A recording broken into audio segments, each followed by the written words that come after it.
sister, our two friends, and I went camping one night, but the eerie grunts and thick fog made us uneasy, so we decided to head back. The drive down the road was peaceful, with the four of them chatting and singing, while I focused on the road, enjoying the music, though the radio kept cutting out. 911, what is your emergency? She misdialed goodbye. The owl outside my child's window would hum every night, "You're my best friend." Kissing him goodbye, I can see his shadow coalesce like dark pools of black ichor, and I understand that the owl was never talking to him.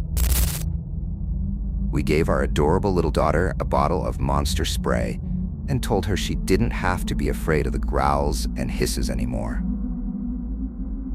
If we'd checked the walls first, we wouldn't have had to see her swollen body covered in waterlogged bees.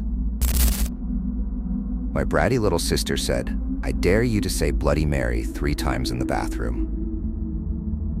My final, terrified moments were made even worse by my extreme guilt that she'd taken the entire plane down just to get me.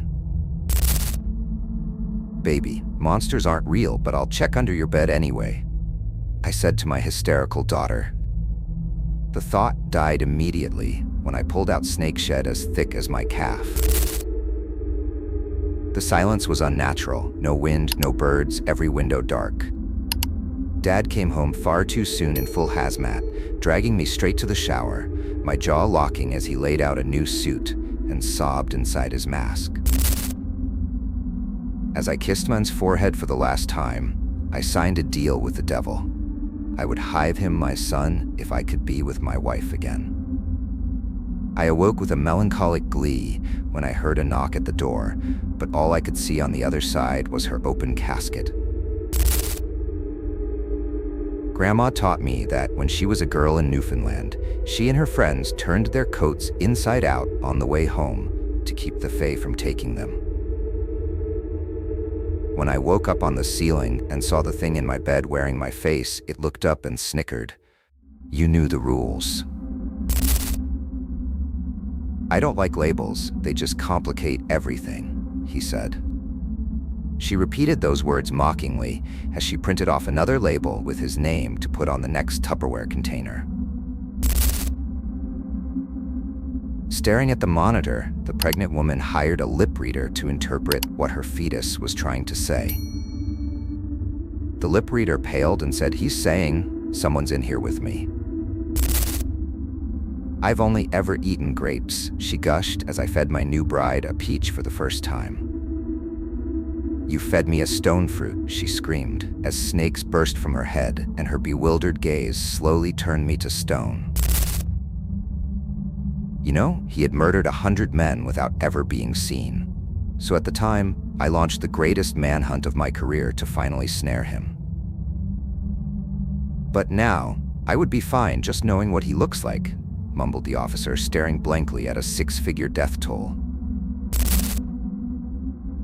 The disease was 100% transmissible, but also 100% survivable. That's not what brought down our cowardly country. The disease simply compelled us to tell the truth, and the truth took care of the rest. The kid is so paranoid, he keeps checking if I'm still there at bedtime. This is already the 8th time I've answered yes from beneath the bed. "Let go of me," a voice shrieked across the trailer park as a hand seized a little girl by her hoodie and yanked her backward. Porch lights blinked on in near unison, but by the time they did, the silence had already settled, and one by one, the lights blinked off again. I found pictures of my young self and my family in the basement. "I just moved into the house today." "I'd never marry a single mom," said the wealthy man.